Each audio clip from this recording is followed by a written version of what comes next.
आप देख रहे हैं 24x7 न्यूज़। इंटरनल सर्वे में राहुल गांधी और अरविंद केजरीवाल से आगे निकलते हुए भारत में मोदी के बाद दूसरे स्थान पर आए बीएलआरपी के अध्यक्ष पंकज कुमार शर्मा।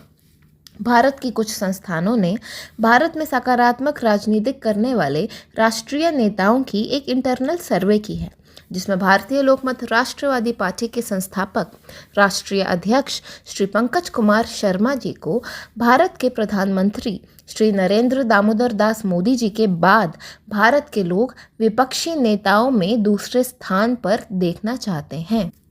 इसी बीच हमारे रिपोर्टर ने भारतीय लोकमत राष्ट्रवादी पार्टी अध्यक्ष श्री पंकज कुमार शर्मा से पूछा कि आखिर क्या वजह है कि आज लोकप्रियता में आप पूरे भारत में दूसरे स्थान पर हैं। तो श्री शर्मा जी ने कहा कि ये सब माता महाकाली जी और भोलेनाथ की कृपा एवं देश की जनता का प्रेम और मार्गदर्शन का ही नतीजा है। अब पहले का युग नहीं रहा जिन नेताओं में दूरदर्शी सोच दिखती है और जो नेता सकारात्मक दिशा में कार्य करते हैं, वैसे नेताओं को देश की जनता पसंद करती है और आगे बढ़ा देती है। आज की युवा पीढ़ी जाति, धर्म, क्षेत्र और भाषा के पिंजरे से आज़ादी चाहते हैं और देश की जनता को लगता है कि भारतीय लोकमत राष्ट्रवादी पार्टी ही देश को नई दिशा दे सकते हैं, सभी को न्याय दे सकते हैं। सरकार का काम होता है न्याय और व्यवस्था देना। बाकी देश की जनता में वो प्रतिभा है कि वो अपना रास्ता खुद बना लेंगे। हमारी पार्टी जाति, धर्म, क्षेत्र और भाषा से ऊपर उठकर कार्य कर रही है।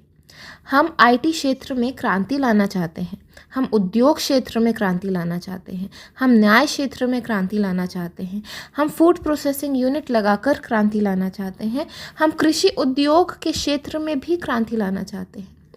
मैं खासकर उन नेताओं से हाथ जोड़कर विनती करना चाहता हूँ जो लोग जाति, धर्म, क्षेत्र और भाषा की राजनीति करके देश को और अपने राज्य को एक गलत उदाहरण के रूप में पेश कर रहे हैं।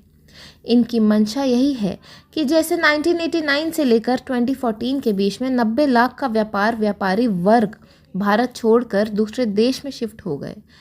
ये वो व्यापारी थे जिन्होंने आज़ादी के बाद भारत के 25 करोड़ लोगों को रोज़गार देने का कार्य किया।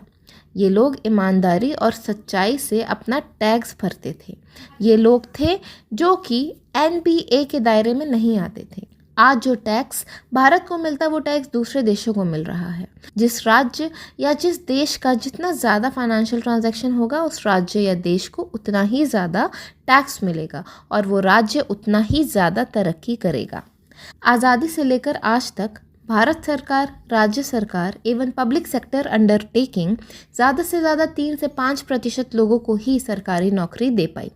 आज तकरीबन 38% लोग छोटे या बड़े व्यापारी के साथ सहयोग करके पारिवारिक रिश्ता बनाकर दुख और सुख में एक दूसरे को सहयोग करके अपना जीवन यापन कर रहे हैं। भारतीय लोकमत राष्ट्रवादी पार्टी के सभी संस्थापक सदस्य, सभी सम्मानित सदस्य एवं 25 राज्यों के प्रभारी रात दिन पार्टी को ऊंचाई तक पहुंचाने के लिए मेहनत कर रहे हैं। आज ये उसी का नतीजा है।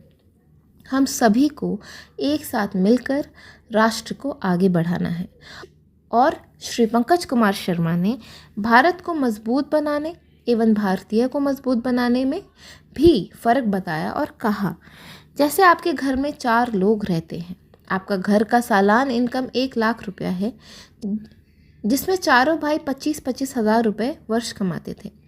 उसके बाद घर का इनकम सालान 1 करोड़ हो गया। अब हुआ क्या, एक भाई का अचानक सालान इनकम 5 करोड़ हो गया, तो घर का सालान इनकम कितना हुआ? 5 करोड़ 1 लाख।